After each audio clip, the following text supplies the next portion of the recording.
shortly. Now, before I go into who they are bit by bit, I'm going to bring in Elvin Box. I've known Elvin a while, actually, and he is a fantastic advocate for prostate cancer. He works for Movember. He goes around the whole country speaking about it because he is a prostate survivor. Some people haven't been that fortunate, sadly, but he has been one of them.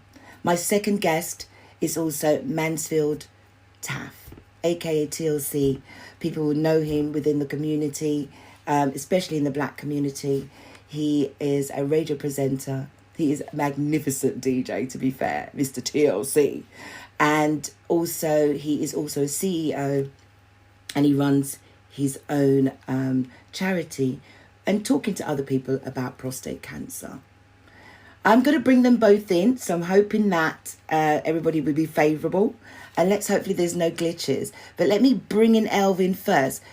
Everybody, please meet Elvin Box. How are you? Good to see you, Valerie. Good to see you. Good to see you. My days. Lovely to see you. Oh, it's so lovely to see you too. And thank you for agreeing in your I know you've got a burgeoning schedule to come on today to talk about Movember.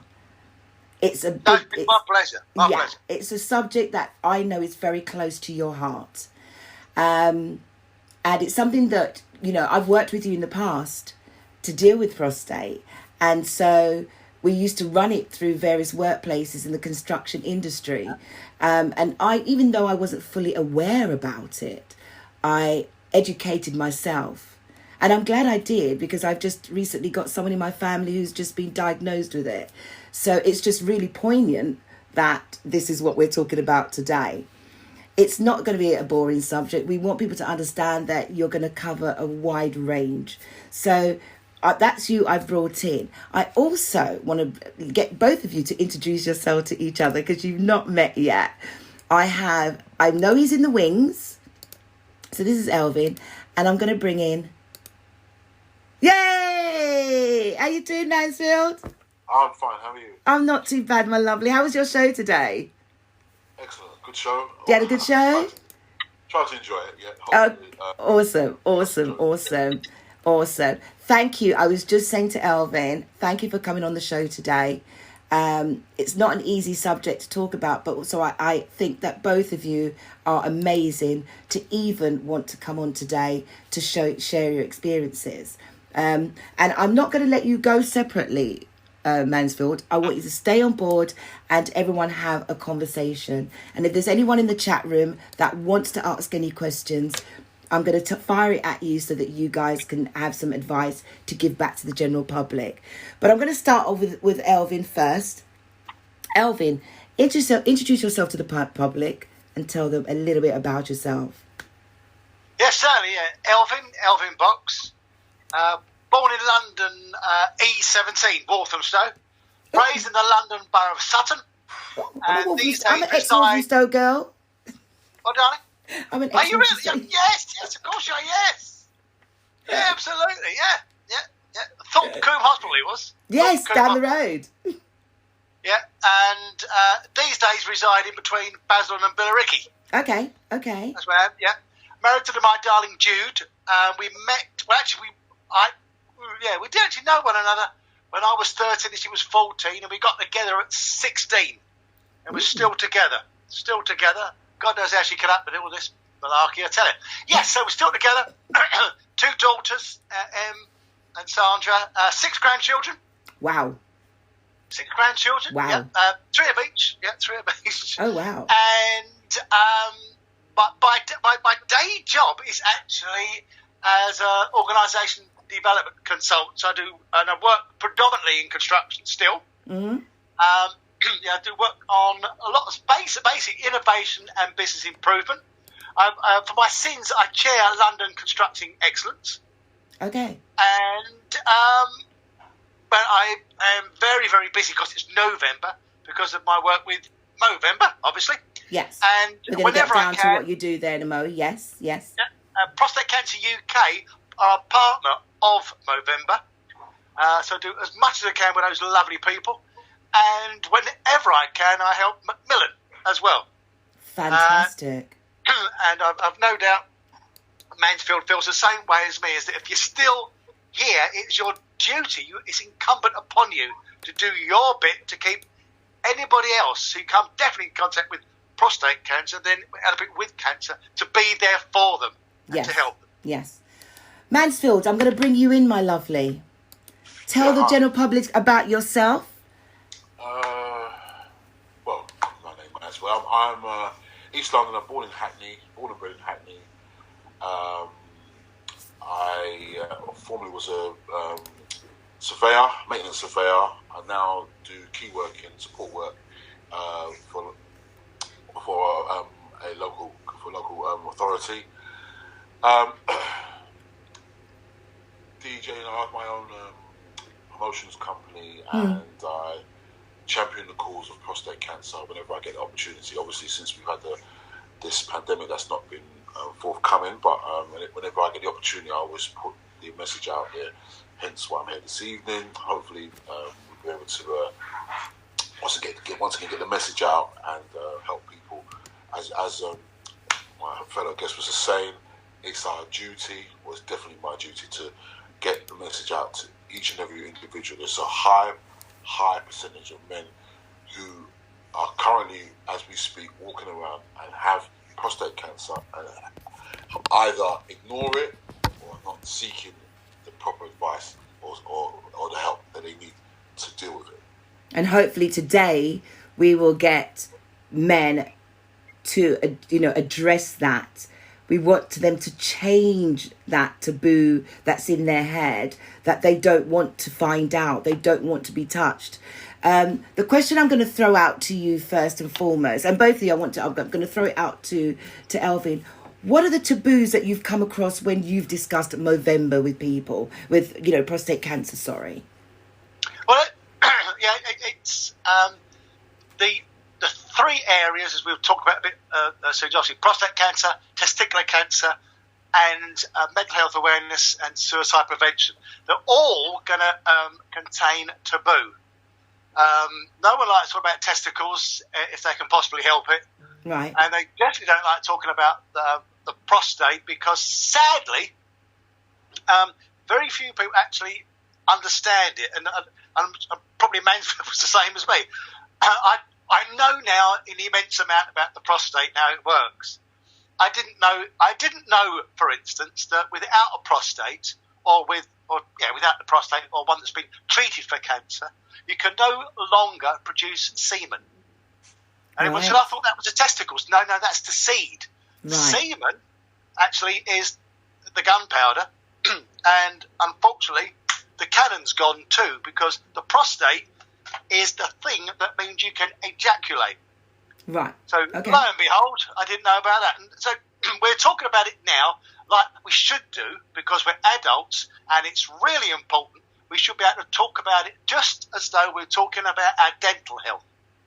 So physical, very good point. mental, very good point. Very good point. And our spiritual health are all interlinked. So people definitely don't like talking about prostate cancer, because when they find out that it's actually affected the male reproductive system. Right. And then when you explain, if you're lucky and it's caught early enough, we both went under a prostatectomy, both got through a prostatectomy. It's no one really likes you talking about erections. Got you. You should be able to, because it's quite normal. And unfortunately, pending where your tumour was and how the surgery was undertaken, you will probably, a very, very high percentage, you're going to actually suffer some form of erectile dysfunction. And people don't like talking about it. Okay. Now, that's what I've found is that, now this is what I've been told, there's not many people who are as comfortable talking about the impact of prostate cancer Which when it's treated. which we'll come back down to that. Yeah, we'll definitely, because I want you to, to highlight that a bit later, as well as Mansfield. I'm going to throw the same question to you, Mansfield, which is what, before, knew that you had prostate cancer. What was the taboo things that came across in your spectrum? Well, to be fair, I'm going to be honest with you, until I did actually contract, my knowledge was very limited, but subsequently, I picked up so much information and knowledge regarding prostate cancer. But what I found, and I can definitely speak as a black man in my community, handing out information on that, so many black men who have the taboo because of where the prostate gland is located, which is between the anus and between the anus and the testicles, the area, and you have the taboo. It's almost homophobic to some extent. I'm not having anybody insert anything in that area. I've definitely had too many men tell me that particular story, not understanding that, as I was saying, that if caught early, right, it is actually like 10 years in, it's something that can be, and once again, depending on the surgery, the surgeon, and things have come along in such a way in the last 10 years in terms of surgery. So many different things that can enable you to have a healthy sex life thereafter. There is, at the time when I was diagnosed, it was a 1 in 2, so 50% is either you're going to be impotent or there's going to be some sort. That was the ratio. I'm not sure what it is now, but I'm like, it's gone on in leaps and bounds, and there are so many different things that can be done in terms of making your sex life just as productive or just as before. Yes. Before, you know what I'm saying? So, and like I said, I can only speak for my own personal experience and what experiences in the black community, and that ego thing with what men tend to have is what kills. That's in my opinion, is what kills a lot of the men. You know what I'm saying? That whole ego, the whole sexual side. I know personally a man who decided he wasn't going to take the operation, and when waited until it was too late, and sadly died. Oh really? Yeah. Oh wow. He was, and he was a fellow DJ as well, actually, to be fair. But he waited. Oh no. A very long time when he actually knew he had the and it's, you can always as well assess it from every person, every individual deals with their medical issues in a different way. You have some men, like I said, you have people who may not come up. Myself and my co-host here are very upfront and just able to speak about it. There's a lot of people who find it. I love that. Very private, and they don't want to discuss it. And I totally understand that. I don't actually care how you seek the information. If you don't want to come out public and I've had too many phone calls over the years from people who've called me quietly to ask me questions, which I'm quite happy to answer, and give them my story. I'm not an expert, I'm not a doctor. I'm just giving you my story, my journey, and hopefully that's able to give you some solace and get yourself some help. So we're going to come back to your story just very shortly then. So this is another question I'm going to throw out to you both. Elvin, I want you to take it right to the beginning. When did you discover you had prostate cancer? And what was the effect that before you had any operations, how did you cope? Right, actually, the whole story is actually started in 2014. Okay. So in 2014, I was on private medical, and I was having the medical was every 2 years, so it came around 2014, and they asked me if I wanted the PSA, which is the blood test. It's the only blood test that goes anywhere near saying is there potentially a tumour in your prostate. And so I said, well, yeah, if it's all part of the service, that's not a problem. Yeah, please do. Now, when I was having my general medical, lovely GP, without any hesitation, every guy who's ever had a full medical, they do what's the proper term, medical term, is a digital rectum exam. Okay. And Mansfield alluded to quite correctly. Nobody likes to admit if they're heterosexual that they're going to let anyone stick their finger up your bottom. Right. Okay, so so you have to get over that bit. So which they did. It was all all good. All the medical went through, and lovely report was sent through, and it said in the report that your PSA has raised, which meant nothing to me. You must go and see your GP. So I went to see my GP at that time, and he, as probably Mansfield's come across this, everybody and his brother in the profession, medical profession, will diss the PSA. He actually said to me, he said, oh, blimey, they're rubbish. So was that the same for you? Was that the same? You said the PSA. Did you understand that, Mansfield? Do you know what the PSA was? Well, no. My experience was when I went to the doctor. My doctor said to me, my experience was I was reading a leaflet. I wasn't showing any signs, any symptoms. To be fair, and I just went to my doctor and asked him. I read I had a leaflet, a pamphlet. I remember seeing on the train, and it was something that it said to me. He said, "Well, go and get a medical check." So I went and I asked him for it, and he said to me, "Oh, Mr. Taffe, you're far too young to be thinking about prostate cancer." Okay, so that's crazy. That's ridiculous. Far too young to be thinking about. So I was in my mid-40s. Oh, Christ! You're far too young to be thinking about that. That's a disease that affects men in their 60s and early 70s. So he was very reluctant at the initial, but I was very insistent.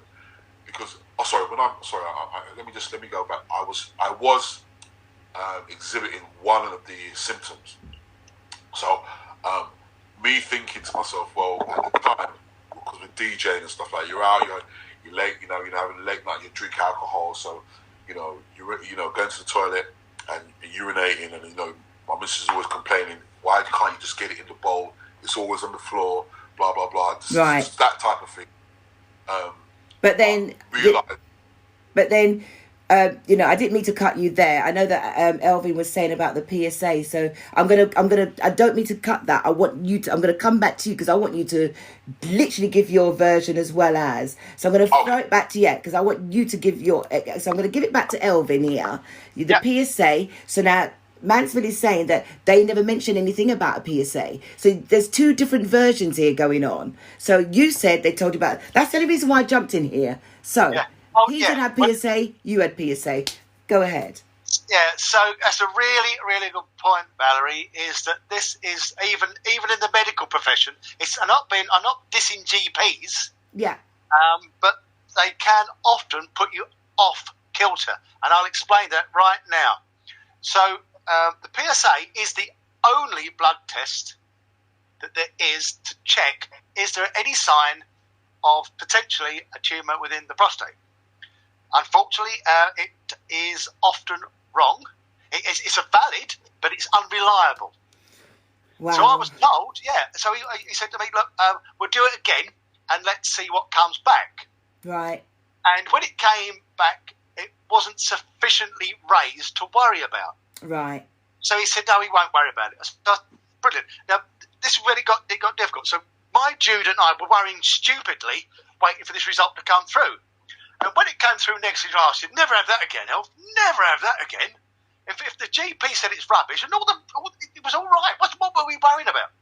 So, 2016, same person did my medical, my private medical, and the result, the PSA came back raised again. Now, this time I got a different GP. I got a brilliant GP who's, I swear, saved my life. That's great. Now, she said, yes, look, Elvin, the PSA is the only thing we've got. It's raised. You're on private medical. I'm going to get you to see a urologist. They are the experts in the field. Let him see you. So off I trot to see the urologist, a lovely fella, Andrew Bolero, great guy. A DRE, which is digital rectal exam, and he was worried. He said, "I think there's something there." First person, I've had quite a few GPs insert their finger in my bottom, but he said, "I think there's something there." Sorry, I didn't mean to lie. It's the way you just said you've had a lot of GPs up your bottom. I do apologise, guys. That's just my weird sense of humour. I did allow them to. It wasn't right. Yeah. So he said, "We're going to have to do an MRI scan." I said, "Christ, this is serious, isn't it?" He said, "Yeah, we're going to go have an MRI scan and we can see if anything's there." So when we got the result of that, I took in Jude, and he said, "Lo and behold, yes, there's something there. There is something there, but we can't be sure what it is. We need to get a biopsy." Yeah. And I said, "I don't want to do that." Because unfortunately, at Mansfield, me have been told this, years ago, a biopsy in itself could sometimes lead to impotency, which means you can't get an erection. I said, "I'm not going anywhere near that." And he said, no, I promise you you'll be under general anaesthetic. We know exactly where we're going to take the samples from. It won't be random. We know exactly where we've got to hit it because we've got the MRI scan. It'll be fine. You won't feel a thing. He said, the only thing will be that for a little while you'll have blood in your sperm. And he wasn't wrong. No problem. The sad thing was the biopsy that a week after the biopsy, he said it is cancer. And so my immediate question was, is this terminal? And he said, "I don't know."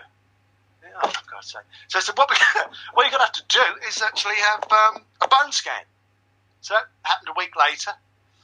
And that was horrible waiting for the bone scan, because if it had gone to my bones, it would have been not quite lights out, but it would have been incurable. It would have been a situation where you can't cure this. You can only handle it.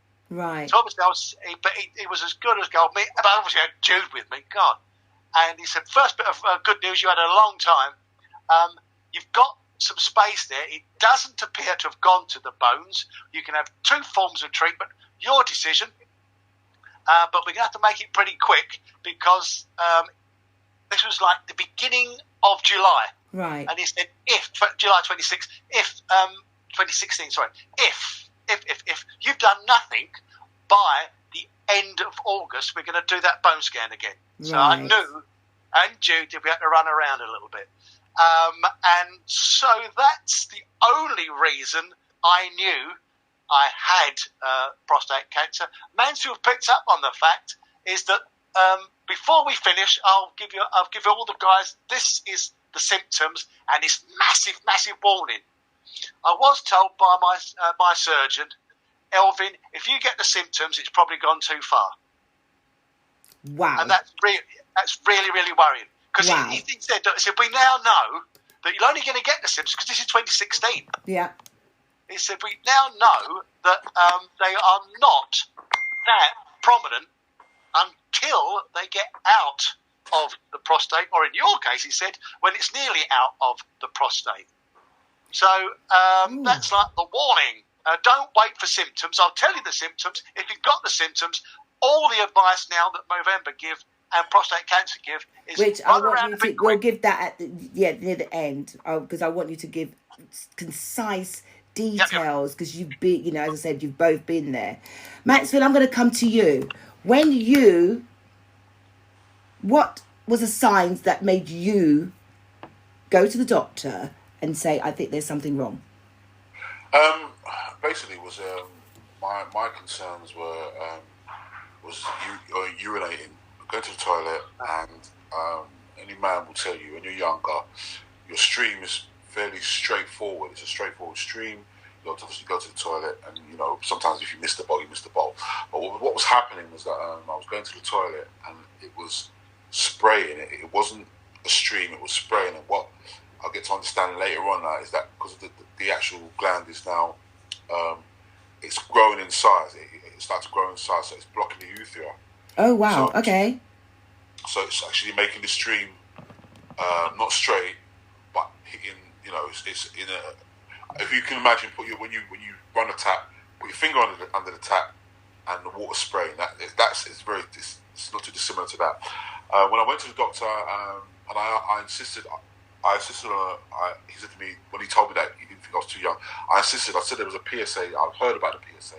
I said, can I get a PSA blood test? And he said to me, it's not very accurate, but it reads the proteins, and it will give you an indication. I had a blood test, and they said, well, it's higher.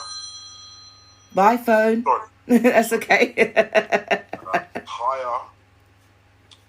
It's higher than normal, but we'll monitor it, and if you'd like to come back in 6 weeks' time and have another blood test, which is what I did,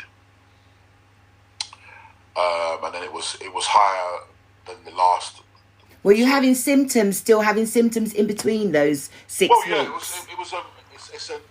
it's also a feeling of when you go to the toilet that you're actually you feel you've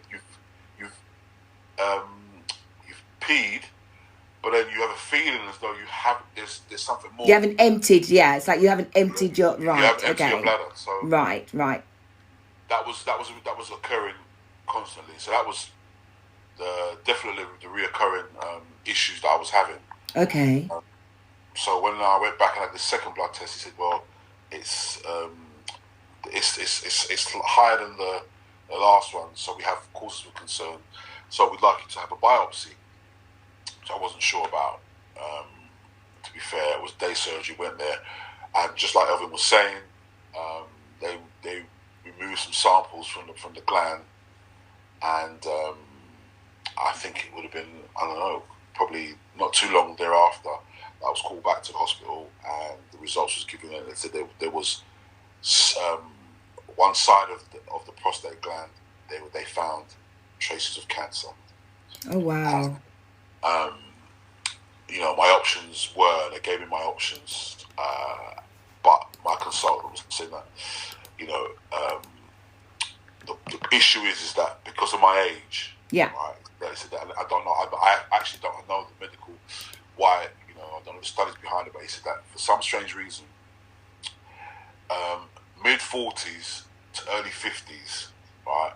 Even at the point where it was in a low, it was low for me. They said for some strange reason it can become aggressive, right? And if it comes out of the gland, then it could lead to other things.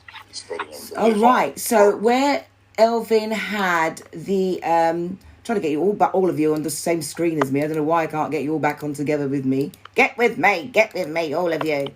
Right. So there we go.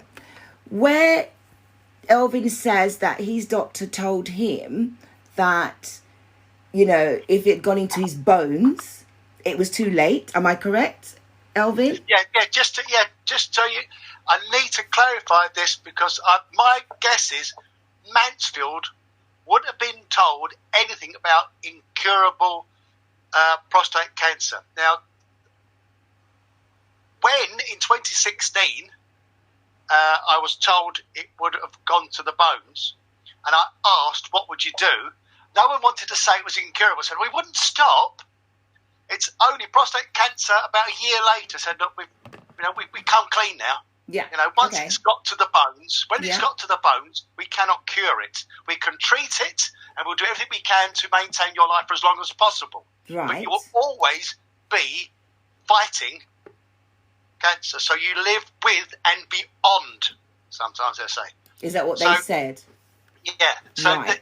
It became clear, and I was absolutely certain and told, you're only going to have one option should the prostate be, if you like, it's been bled through, the tumour has gone out of the prostate. It will go first through your lymph nodes, then it will make its way to your bones, and then I know a lovely fella, it went to his throat.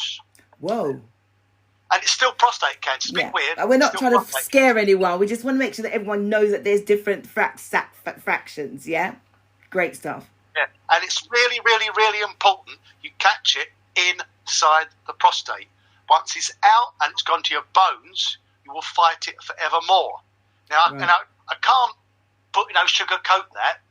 Ray Clements died at the weekend of prostate cancer. Yes, he did. Years he fought it. 15 long years, and it's not a nice fight.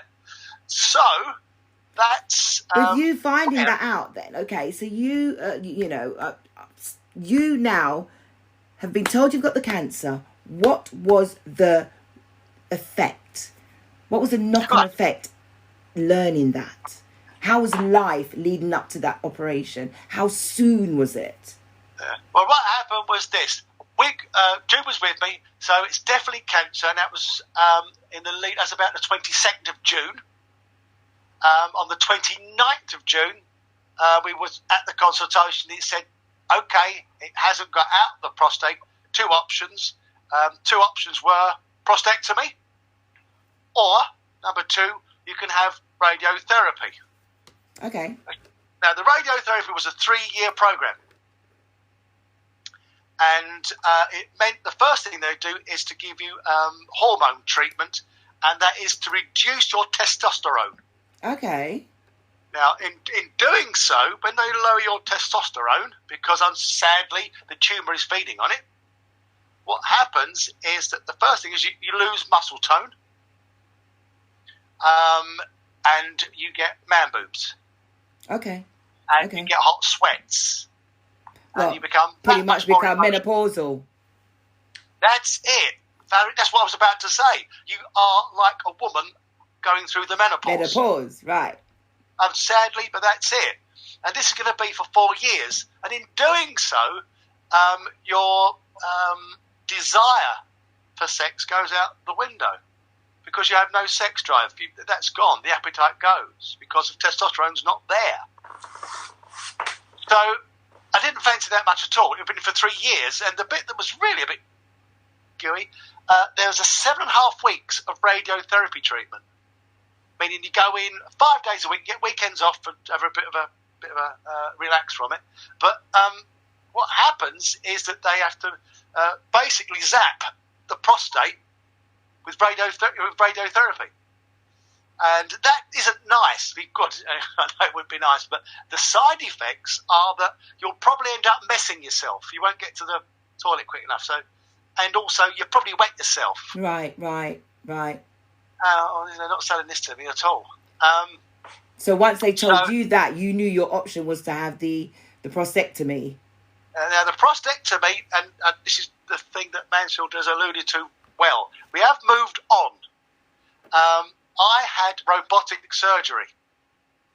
Because I went private, I had a brilliant surgeon, Declan Carhill. Brilliant. He told me, and Jude was with me, nerve-sparing surgery because of getting all of the tumour out would have meant you've got nerves that give you and maintain an erection. And he said to me, after 2 years, it may get back up to 60% with a heavy dose of Viagra. Oh, right, okay. And it was a smashing bloke. He said, come in and see. He actually said, we saw him on the Monday. He said, come and see him on the Wednesday. I'll go for a bit more detail with you. Come in alone and we'll talk about it. And he actually said, look, he said, you can more or less give a dead man an erection these days. If there is a drug on the market, but you inject it into your penis, it's Cavajac, and that will give you an erection. If you do it wrong, you'll have an erection for 4 hours. I think some men would like that, wouldn't they? Yes. So no disrespect. Yeah, but it's the side effects you get. I know I shouldn't laugh, Mansfield, but I'm sure that some men would like that. Do you know what I'm saying to you? So that's how it was explained to me. Right. And I can assure you, Valerie, and I've no doubt Mansfield knows this, he's had guys talk to him. All of the blokes who are going to go for the operation forget the fact it's cancer. They go straight to the fact that they're going to have a really difficult time getting an erection again. And the other bit that's really bloody annoying is that you have a level of incontinence. Okay. Now, Mansfield's right. Now, one of my mates had brilliant surgery. He's continent, fully continent within weeks. Mansfield knows this. I know guys who are even now aren't fully continent. They have to wear pads. Now, I'm really, really lucky. It took just about 3 years, and I no longer wear a pad. Right. And before anyone asked, I can. I get the best erection now in the middle of the night because I don't have any worries about it. It just that. Well, that's what I was about to answer, because I'm going to go to Mansfield on this one. So let me just quickly say this to you. Yeah. So you've got the support, because not everybody has the money to go private. So everyone is different. So, it'd be interesting to see across the board how some people were, treated. So, but you got in, you had the treatment, but how was actually, I'm not going to ask you about that, because I'm going to because I need both of you to explain what was the knock-on effect on your well-being.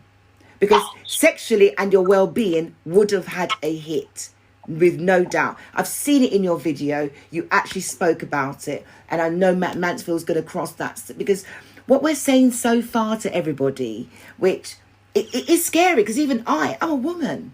And just hearing you explain it, it's like, oh, Jesus, oh, God, no. I think I can do without that. There isn't a pretty way to describe prostate cancer, guys. Am I correct? There just really isn't. So, Mansfield, how was that knock-on effect on you when you were told? How soon did you get in and they sorted you out? Well, unlike Elvin, I took the high road. I took the low road. I'm just quite happy to admit it. I was one of the ones thinking about when you got the percentages of impotency and not being able to have sex and so forth, etc., etc. So I was in that category. It took my consultant was on my case for at least several months. I'm not gonna lie. For me to have the prostatectomy, they said, "Are you ready?" I said, "No, I'm not ready. I'm still thinking about it." Did you just say several months from the time you were diagnosed? Several months. Wow. That was my fight back. Ignorance. Right, I was going to say, right. My ignorance, and trying to think of every excuse under the sun why I shouldn't have this surgery, you're faced with all these thoughts, and you're told by one person, there's holistic ways of dealing with it. There's this way. So I was of the mindset that no matter what, that surgery would be the very, very last thing. Oh wow!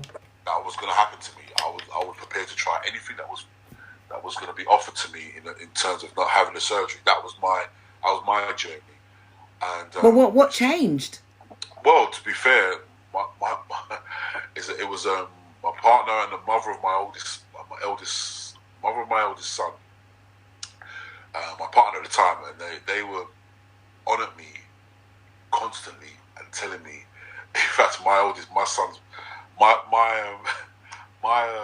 son's mum said to me, she just wanted to ask, she challenged me. She said to me, "Well, at this age, just how much sex have you had?" Up to this So age. I didn't mean to laugh at that. And then we went through the whole, and she said, "Well, I think you'll be able to manage 18 months to 2 years if you don't have any sex." Do you know what I'm saying? So, Right. my partner at the time, we discussed it as well. She was adamant that she wasn't taking any other Option, yeah. option other than me to have the surgery. That Right. was it. And you had no choice and get carted in. They whipped you in. Yeah, she rolled me in there. So Elvin, you were like 2-3 weeks, but Mansfield, you went on. It could have been worse for you the longer that you went on. But like I said, it's all psychological, and you have to. This is why I kind of understand from a perspective in terms of like with men and how they feel about their sexuality and so forth, etc. And if you say to a man, right, there's a distinct possibility that you, at the age of 46, will never ever have another erection. You sit down, you sit with that. I don't care who you are. You'll sit with that, and that's gonna be on your mind. I don't care who you know. Whereas women are much more practical about these things. Right. It's just not. It's life first. Everything else can be dealt with after. What was your do you mind? Because this is deep for both of you. What was the mental challenges for you? What I really want to know. Tell someone out there, what are the highs and lows that you went through? What were you thinking when all this was happening? I was thinking about, because I have to say, my surgery and my Elvin had he had robotic, and he said that they have moved on. When I had the surgery, they had just come out. See, the thing is, right, there were different stages. When I had the surgery, before, just probably 2 years prior to that, they just started doing keyhole surgery. Oh, right. Ago. Okay. But prior to that, just 2 years prior to that, in order to have your prostate removed, they would have to cut you in your anus. Right? Oh, wow. To remove that in itself led to a lot of... This is what I'm saying. Before, at that time, a lot of men, because it can cause infections, there's all sorts of complications that it can cause, and incontinence was a big thing. Unfortunately for me, my consultant said to me, in fact, a nurse at my experience with them, I have to give credit to King's College Hospital and my experience with NHS. I had a lovely experience. It was, even though the seriousness of the issue, was telling me that. I remember going to see my consultant, and one of the nurses, and I can't actually remember her name, but she's a character in that. Said to me, "Well, Mr. Taffe, you're going to have to do a lot of what pregnant women do when they have babies. They do the pelvic exercise. Oh, so you got to make sure you had to do pelvic thrust. Did you? Yeah. Oh, wow. Clench it, because even before you have the operation, you just get in practice. You do that, and she's like, guarantee you before long. And to be fair, I didn't have. My experience was that I had a catheter. Oh, okay. I had a catheter fitted, and I wore my catheter for about in total probably about 6 to 8 weeks. And oh God, look, Elvin's going. Oh my God, yeah. But how after the catheter then? Geez, did you? No, but when after the catheter, it became. I was doing the exercises, and I'll be honest with you. I would say, in my 10-year experience, and what it is that everybody's had this sensation. When you want to go to the toilet, and then when you get to you're on your way home, you get to the front door, and the sensation of going to the toilet is absolutely immense. You don't know why. Yeah, You've been walking around for ages, but with prostate cancer, you have to go. If you don't go, you will have an accident. Yeah, we're beginning to experience that in our family. Yes. You will have an accident. You just have to go. There's no ifs or buts. That's hence why. And in fact, I'm going to be honest with you, I've never actually had to wear an incontinence. So that's right, okay. So I was able to, for, like I said, get to the toilet on time. In fact, in the total 10 years, I've probably had 2 accidents. Oh, wow. So yours is a completely different story to Elvin's, where he had the pad. So, because Elvin, you're going into your 4th year, am I correct? Yes. Because Mansfield is into his 10th year. Yeah. So he's had it 10 years. So different technology, obviously, up until when you contracted prostate cancer. You see, this is really put into brilliant context. So Mansfield's quite right, is that the keyhole robotic surgery didn't really kick in much until probably the last 7 years or so. Okay. And just to give it real context, is that on the NHS, pending the area, pending the surgeon you go and see, you may not be able to have keyhole surgery, and which is pretty distressing because there's a massive difference.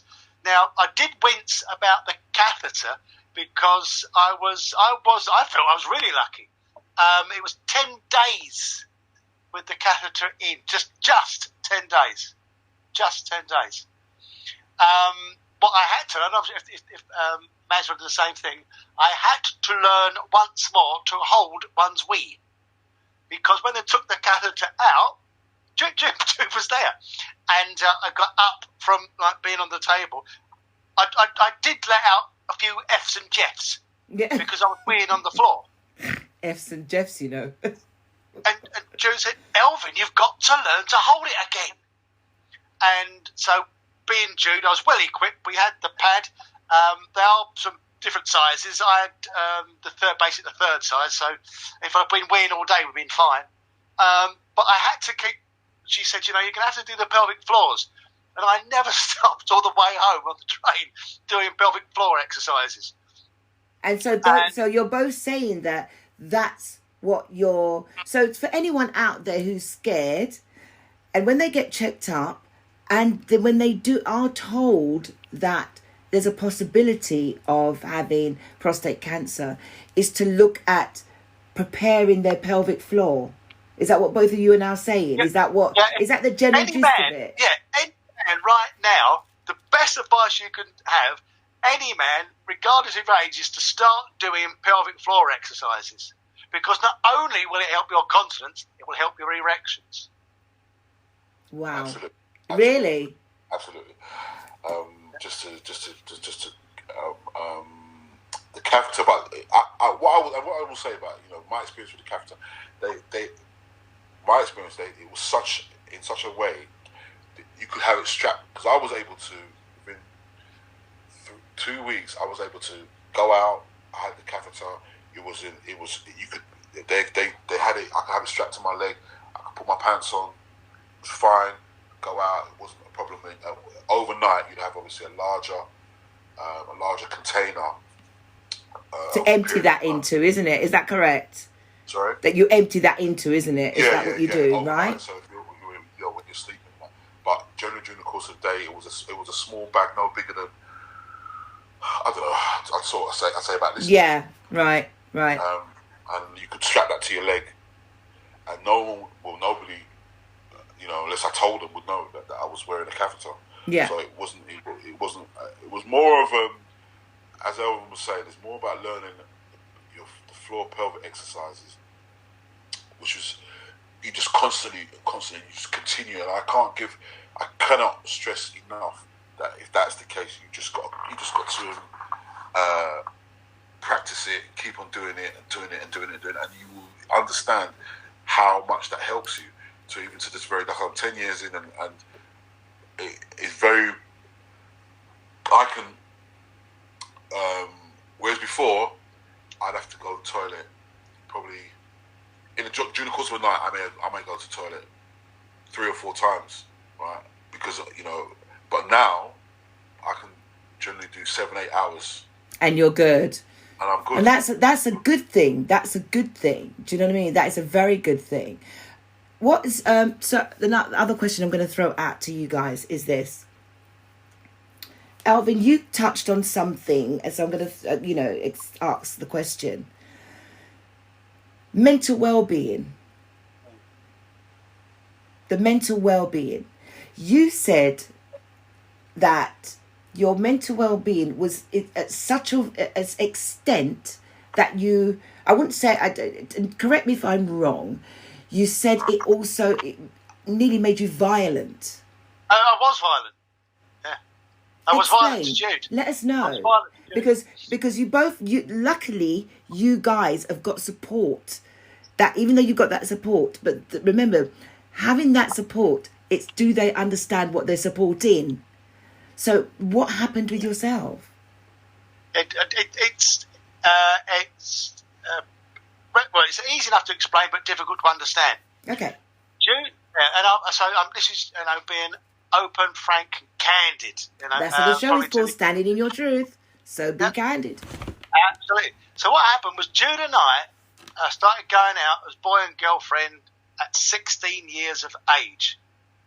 And so, which is quite a long time ago, because we'll be celebrating our 40th wedding anniversary next year. Wow. Now, this is like to give some context, and so the blokes can understand it, and maybe women can as well. At 16 years of age, Jude was so sweet and so kind. I didn't know women orgasmed. Didn't know. You did know. And Jude was so sweet and kind. She said, because I played a lot of football then. I was in Palace's youth team, Crystal Palace's youth team. Oh right, okay. Yeah. Sorry. Yeah. And Jude said to me, she said, "What does it feel like when you score a goal, Elf, and the referee says no goal?" She said, "It's like that." He said, "I think I'm going to come, and I don't." Right. And I was absolutely distraught. But what a brilliant analogy, because I really felt, and she was so kind, she was so sweet, and she's just like a kid. At that time, actually, I was 16. She was still 16 as well, I think. But for some, so young, so kind, so compassionate. And then I got the gig.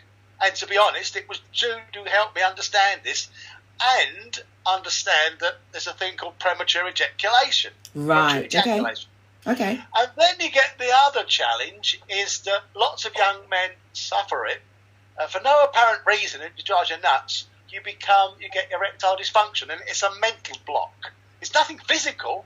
It's a mental block.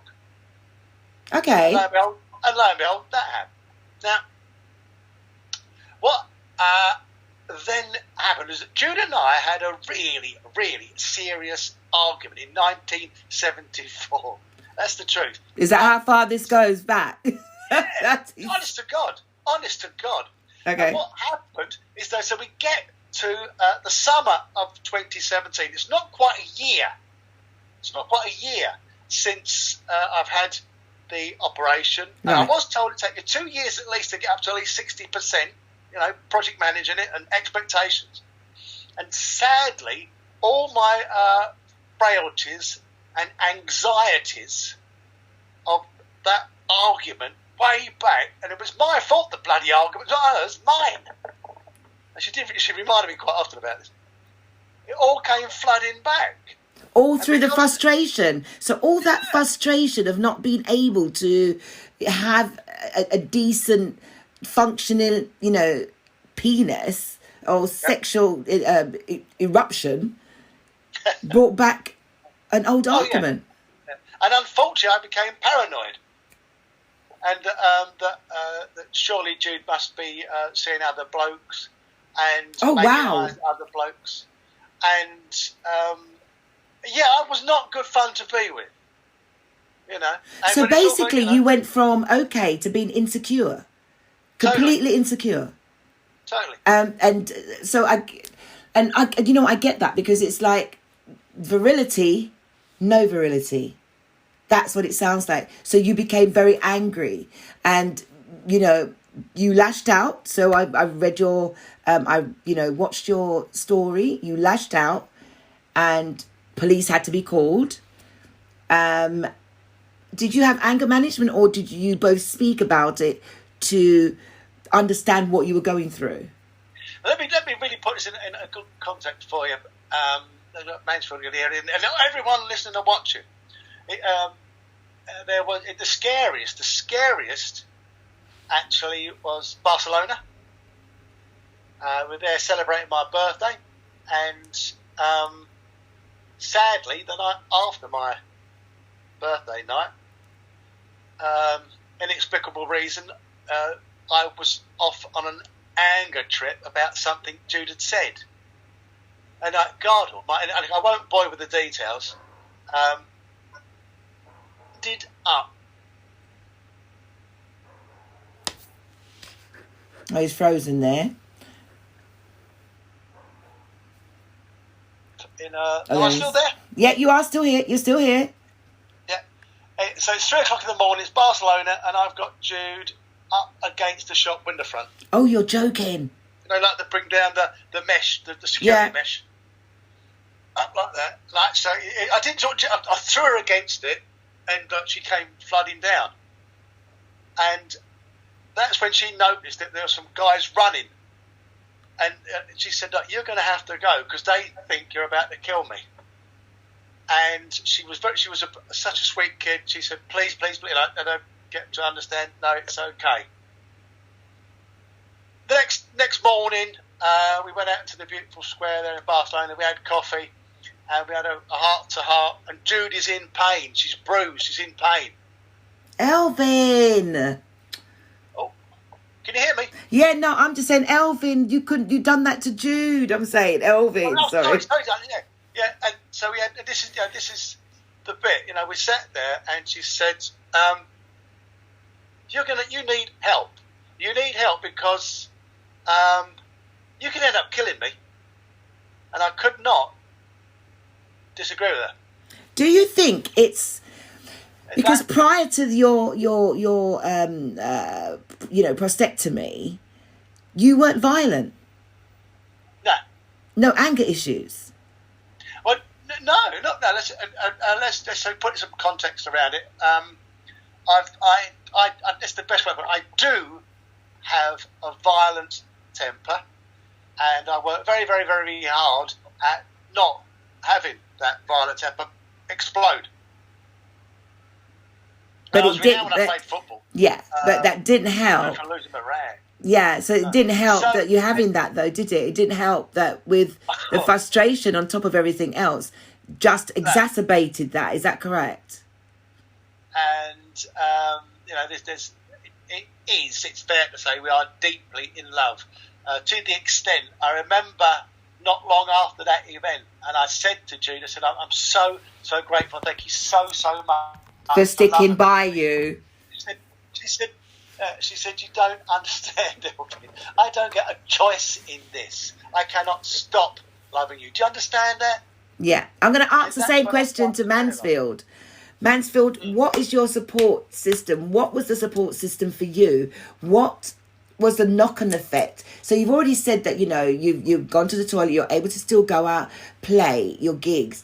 But mentally, did it, what was that knock-on effect for you? Did it affect you? My thoughts on it and how it affected was more of the physical side of it. It was more of for a period of time, my libido that had gone. It was a very, very strange feeling that whereas you had a high sex drive and to have no sex drive. That was very concerning, and then you start to think about things as a man, and his virility is very, very important, and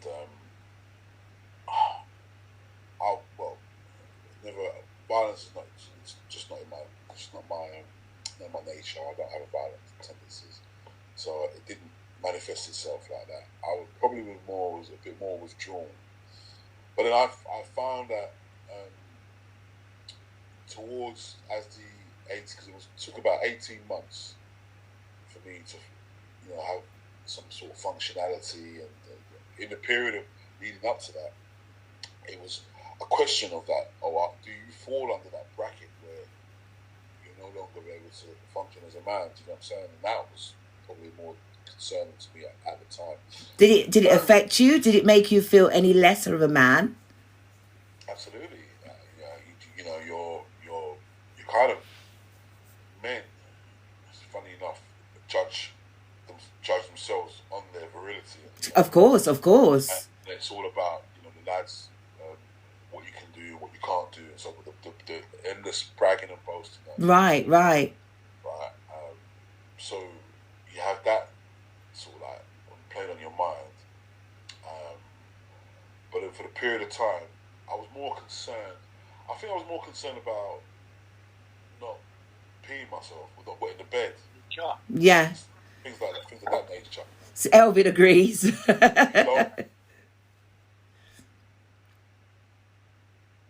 Oh, I've got them both frozen. What are they both on? There we go.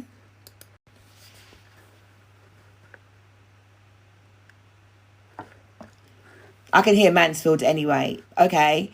Well, Struggling with oh, it. here he is. He's back. And lo and behold, I go onto the web looking up stuff, and we come across Peter Cuthbert doing an article in the Sun for Macmillan. Now, why was he doing it? Is that because he was... Prostate. There you go. Right, okay. Yeah, prostate cancer. And lo and behold, I managed to get back in touch with him, and I find out that Peter was diagnosed prostate cancer, curable prostate cancer, Christmas Eve 2011. Like both myself here and Mansfield, he had a prostatectomy. He also had keyhole surgery. He also had it private, and it failed. See, there are 30%-ish it doesn't work. And so Peter was fighting it for 8 years. And sadly, he passed on July the 3rd, early hours of July the 3rd. And that's why you're doing a walk in charity, aren't you? Yeah. Is that November, yeah. Is that the 28th of November, am I correct? It will now be on the Saturday the 5th of December. Right, so the Saturday the 5th of December you will be walking for Peter Cuthbert, am I correct? Yes, absolutely. Yeah. To raise money in awareness of prostate cancer. And well, it's because if you're told you're curable, it should be curable. Right. And we've got, and I'm not having it. They've got to start bringing this up. This is wrong. You're Right. told it's curable. It should be curable. Okay. And as I think Mansfield and every other man will agree with me, is that in this day and age, how dare you leave men incontinent and without the ability to get an erection? I don't blame my surgeon in any way, shape or form. Right. He did everything he could with the technology he has. He did everything he could. But he brilliant just job. wasn't. So I'm looking at, as I said, I'm looking at two survivors here, and Peter Cuthbert. TLC, Mr. Mansfield Taffe, what are you doing within your community? Because I know you advocate as well. Because I'm going to come back. Because Elvin has got all these different charities. But tell me, what other charities are you involved with that advocates? Where do you go and speak about prostate cancer, especially in the black community?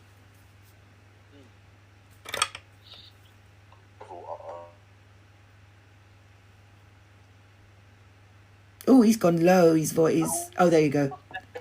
Nah, just about now. Sorry. I've been approached by several different organisations to come and speak or share my journey, which is one of the things that I do. I also, a friend of mine who is no longer, sadly passed away, and a foundation, Stephen Brown Foundation, has been set up in his Oh, right. Yes. So we jointly do events championing myeloma cancer as well as prostate cancer. Oh, okay, great. We have events with Kets, a few dinner and dance, prostate cancer awareness, where we have people from prostate cancer come and speak on the issue and give advice, and where men can go and seek the help that they need to seek. And Are you adjoined to the Prostate Cancer Society? Are you part of them? Where do you know what I'm saying? I am part. Because in order to use the charity, you have to actually be a member. So I do get the permission from Prostate Cancer Society. Fabulous, fabulous. And whenever I'm keeping an event, so I can use a charity number, so forth, etc., and raise awareness and funds. And I've been doing that I haven't done anything recent, obviously. We're in COVID, yes. The pandemic, there was something planned for this year, and hopefully things get back to any sort of normality. We'll try to do something for next year. I'd love to get you and Elvin together, because Elvin, you've got a great platform, Mansfield, and from what I'm told, the statistics of prostate, and I hate to even use this, and I want to know from both of you, am I correct that it's more rife within the black community? Am I correct? Yes, that's very true. Oh, good Lord. 1 in 8 for the white community, 1 in 4 for the black community. Is that right? Will be diagnosed with prostate cancer during their lifetime, and unfortunately within the black community, 1 in 4 will be diagnosed with prostate cancer. Wow. I spoke to a nurse. Yeah. She was saying to me that she's one of 6 nurses that see patients on a day-to-day basis, and she said that she saw I think it was 15 to 25. She's one of 6 nurses. She saw 15 to 25 patients per week, and she said out of the 25, 18 were black, and she was telling me that 15 of them, and this is weekly, are diagnosed with prostate cancer. Shut up! Do the numbers. There's 6 nurses, and that's the ratio that we're going through. So the numbers are high. The numbers are very high. Very high. Yeah. How can we literally raise more awareness? I mean, you can't wait until November to actually just say, oh, here we are, this is blah, blah, blah. And then after November, it's the door shut, and then we'll do it all over again. We'll start at the end of October. I don't get it, because it's like breast cancer. Do you know what I'm saying? So it should have the same relevance. I was talking to a friend of mine who said to me one time, this is actually last year, said to me that he was going to sit down and think about doing a database and sending it out to men who are becoming the age, who are in the age group, because there's not a national facilitation for prostate, apart from obviously the campaigns. Like with breast cancer, I think women are notified that they have to come in for a check. Cervical cancer, things of that nature. Because I'm sorry, you correct me if I'm wrong, Elvin. I think that outside of lung cancer, I think prostate cancer is the biggest killer in men. These are the facts that have come through this year. So if I can rattle them off for you, working with Prostate Cancer UK and with Movember. The headline is, of all of the cancers in the UK, prostate cancer is the most commonly diagnosed cancer that there is in the United Kingdom. Now, only men have a prostate because, as I said, that's what is actually part of the kit. Only men have prostates. Only men get it from the age of 40. So it's all the men up to the age of 40 can't get it. Well, by the way, the youngest I've ever known is 36. And I was going to say, I'm sure that there might be statistically. Yeah. Very, very, very low. You've got to be damned unlucky. But, so if you consider only men from 40 onwards, and it is the most diagnosed cancer. And they want to tell audiences, well, look, every 15 minutes in the United Kingdom, a man is diagnosed with prostate cancer. Every 45 minutes, a man dies of prostate. Well, where is the adverts on the TV? We've got bloody Sainsbury's. People arguing about flipping Sainsbury's and Tesco. If that's the case, it seems that prostate cancer is it kills you more than COVID.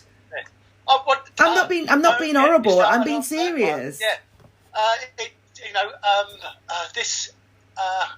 God, what can you can't. You see, the other thing, you cannot protect yourself from prostate cancer.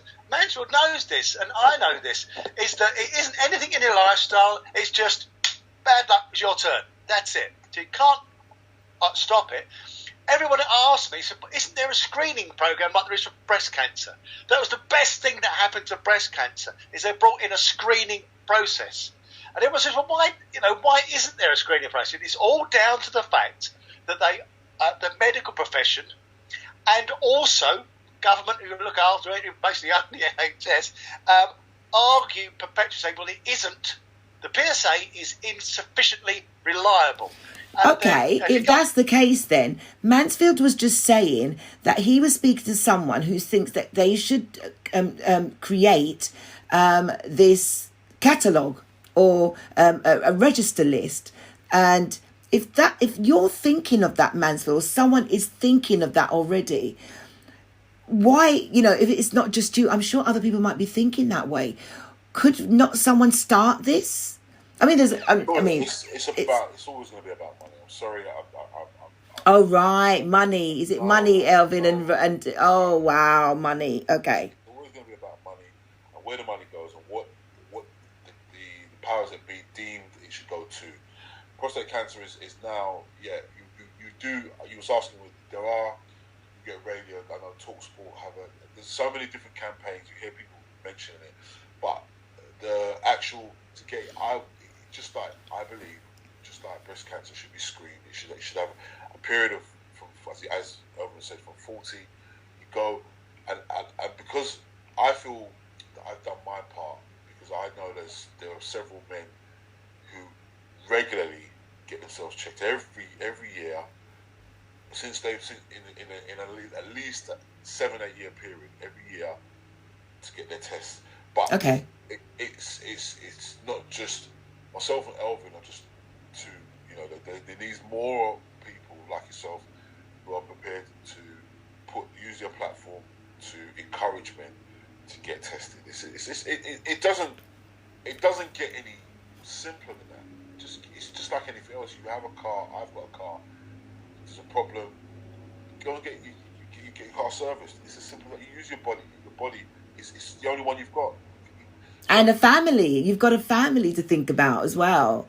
So, I think that, with both of you today, and I know neither of you knows each other, and I know Elvin is just such a great advocate, and, I only just found out about Mansfield, and when I watched his story, I was just totally blown away. And the first thing all I could think of was, I've got to get Elvin on. He will be able to tell the story. He's so passionate about it. He knows it. And even though he's only 3 years in, he's always been good at, dealing with stuff. And now that I've got both of you here, I just think that, I'd like to think that both of you would swap numbers and, work alongside, because you're already doing something, Mansfield. You're already doing something within the community. But if they always say each one teaches one, each one helps one, each one supports one, and maybe we could see if something could be joined together to bring a more bigger awareness within the black community. I don't know if that's something that stands to anybody, what I've just said, even though they look like they're frozen. Sorry. Oh, you there? Yeah, I'm there. Did you understand? I just said that I feel that with the We lost your volume, Valerie. Oh, have I lost my volume? Hello? Oh, yes, come back. Oh, right, okay, sorry. So I was generally trying to say that, because everybody's probably watching EastEnders and finished watching, I'm just joking. Right, it's just that with Elvin having the platform, you've also got a platform, Mansfield, and it'd be great if the two of you were to tie in together and do something within the black community to raise the awareness. I know today that a lot of people didn't want to talk about it. And prior to this show coming on, I actually spoke to a few people who said that they lost their father to prostate cancer, and some of them didn't want to revisit it. They've not been checked. They're not revisiting it. And I thought, but your father died from it. So don't you think that if he had the chance to revisit it, do that? So why not come along? Listen to what these guys have got to say. Do you know what I'm saying to you? And there might be ways that you'll be able to realise that, oh, I can't go to the toilet. It's not gallbladder. It's not stones. It's actually, let me get checked. Does that make sense, guys? Yeah. Can I just? I might help. I might hinder, but I think this might help. One of the things that angered me about GPs is what was told to Mansfield. Now, and this is where there's a big challenge at the moment. Mansfield was told, even though Mansfield is from the black community, that he was too young for a PSA. So let me put that in the context where it is now. The likes of Caroline Moore, who's a brilliant professor, urologist at UCL. On Twitter, she's Mrs. Prostate. Oh, okay, right. She's wonderful. One of the people who are advocating that you've got to start. One, there's got to be a screening program. Number one, we must have a screening program. Number two, from the age of 40. White, black, don't care where you come from, you're a man. You start at 40. Because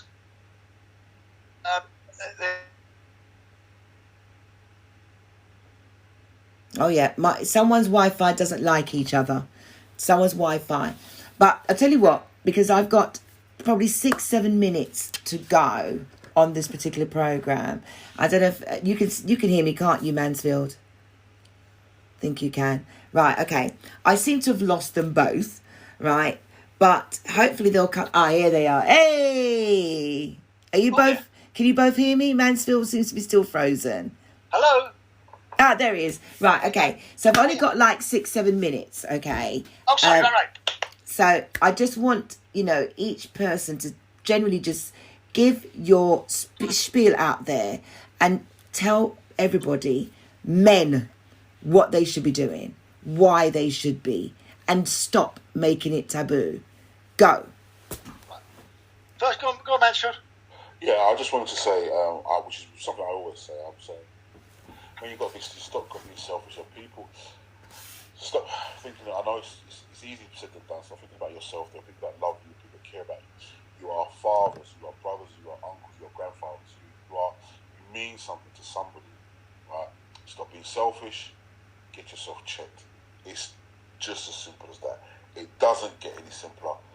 You as you said, it's one of the most. It is once if caught early, you generally can be. Like I said, I'm 10 years in. 10 years. Hopefully, many more years to come. So just get it sorted. Man. That's what I'm saying. And there's places that you can go. That if you're that worried about being seen or don't want to be touched, you can do this privately, can't you? I know it sounds ridiculous. I'm asking. You can't you? Yeah. Yes. In America, because that's the private medical health bill, they'll go at 40 and they all ask for a PSA, and all the best advice is from the age of 40. Get a PSA done and then get some sort of risk profile done. And for instance, afterwards I'll leave you some details. I do work freelance for a company that does cancer tests. Oh wow! Yeah, so I could, and you need at 40 to get on a baseline. Where is my risk level? I need to have a PSA done. Right, That's number one. Right. That's number one. And back at Mansfield is that if you've got even this, basically you shouldn't have any problem going for a wee. You should, if you're telling me that actually no, I just wet myself, go and get a PSA test. That's number one. There should be any problem going for a wee. If you've got a poor flow, go and get a PSA done. And if you're getting up 3 times in the middle of the night, you go to get a PSA test. Okay. That's all the problems there. Right. So I'll happily let you know how you can. If you give me that, then I could put it up onto the website on this, because we've got a new website coming up. So each show that goes up, all the information that you guys give me, I will be inserting them so people can actually go to get the information. So when the show's over, I will get details from you to have to put onto the website that this is what you're doing. If you're having a fundraiser, etc., etc., it can go onto the website. And the same with yourself, Elvin. You say that you do, because I know you do different seminars, and I truly believe that you two, I'm going to make sure you two swap numbers so that you can either have a guest speaker at one of your shows, Taffe, or vice versa. You know, Taffe can come and speak at yours. Do you know what I mean? Because as I keep saying to you, each one teaches one.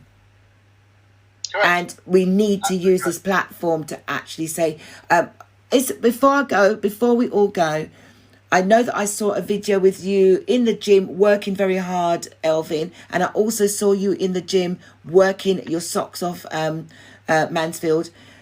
You talked about eating. Is there anything that you both can offer about food that will help you after you've had a prostatectomy? What would you advise? Well, Mansfield, what's your take on that, mate?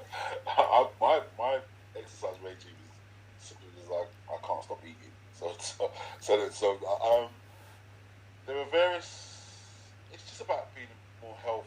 I don't have a regime. I don't have any practical advice to give you regarding prostate, but I know that it's just about being healthy. I've seen your videos. He does some really good videos, and he does talk about, I mean, there's one I'm going to play at the end when you lot have all buggered off, but I will be playing that video. There's a video of you talking about in the gym with you and Richard Davies, and it's like saying, okay, I know I like to eat in my dumplings, but you need to learn to eat better food, etc. And I thought that was quite inspiring. What about you, Elvin? Because I know you're constantly in the gym. Do you know what I mean? Is there any advice in terms of before or after prostatectomy? Like, as of this minute, you need to cut out. You need to get low on the red meat. Low on your red meat. Oh, is it? Low on your red meat. Yeah, chicken's damn good. And what you want to do is no fat. It tastes great. You know, 5 days a week, actually 6 days a week, I keep to a diet. And so no fat. You want to keep beer down and alcohol down, because that puts on the weight. And I tell everybody, if you're smoking, why? And if you're taking drugs, why?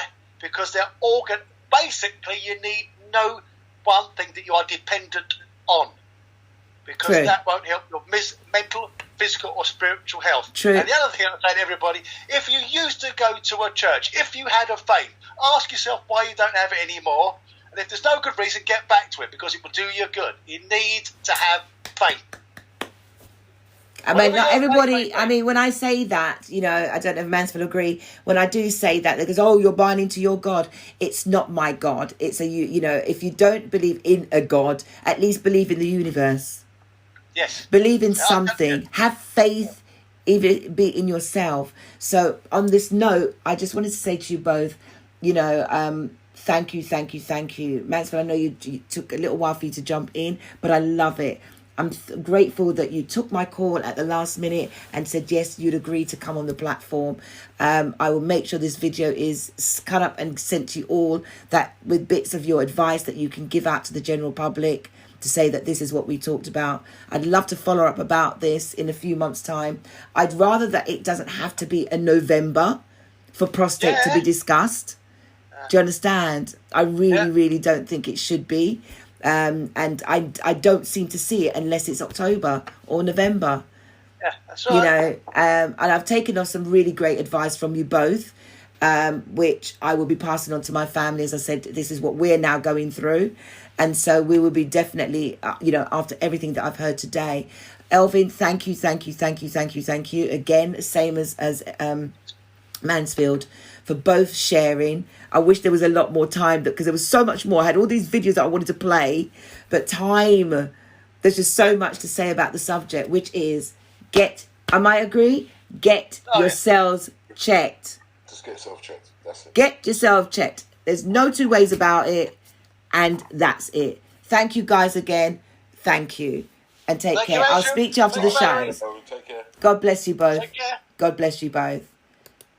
Wow. I'm a woman, and so for me, parts of me, and I'm going to say it, parts of me felt painful. You know, I've had a catheter put in, and, you know, having a catheter put in is not easy. It's very painful. You know, for cancer patients as well, they have to wear a catheter. So imagine, this is what men with prostate cancer go through. I have friends who are fathers, have all got, you know, have had the prostate, and they've had to have radiotherapy because they've decided not to have the prostatectomy. This show wasn't here to scare you. The show wasn't about, oh, they're the survivors and it's painful. The show was to just open awareness.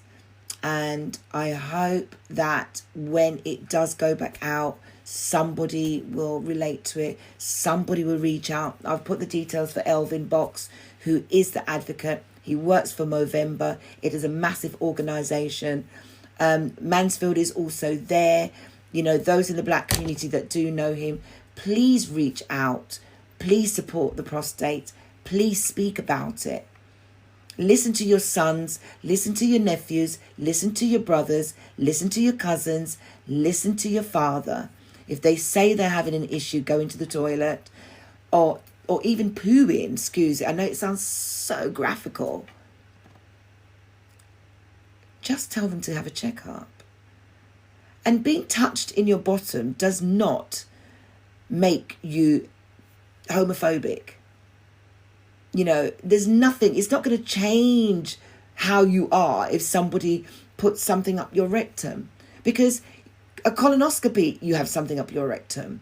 Females have colonoscopies. Doesn't mean that we've all turned into a lesbian. Come on.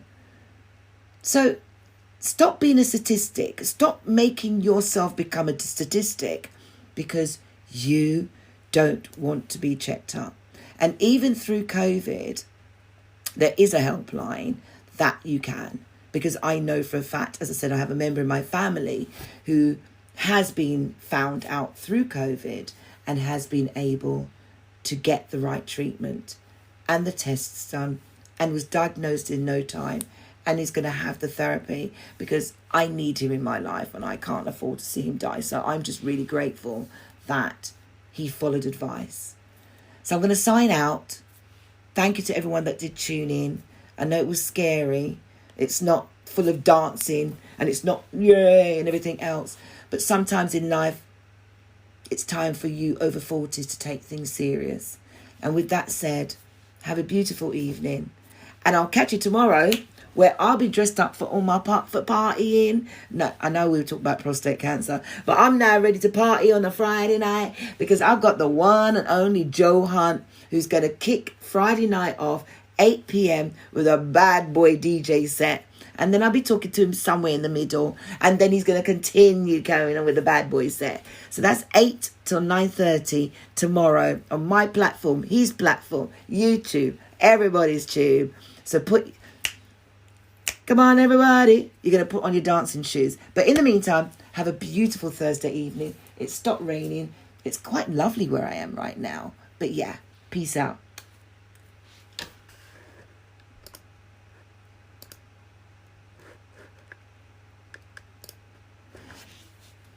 How you doing? I'm back with you, my lovely.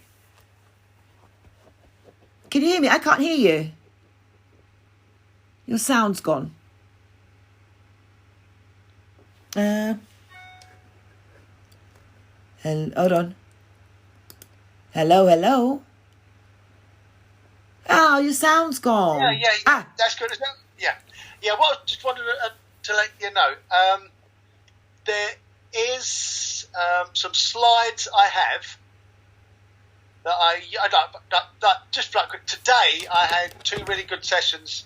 One with the Global Cup, was basically the big one was PricewaterhouseCooper, and the other one was. I was just about to go live. I was going to say let's go live with this again, but you know what I mean. It's all right. Go ahead. And so I'll send you the slides. Specifically, you will get the slides to say these are the symptoms.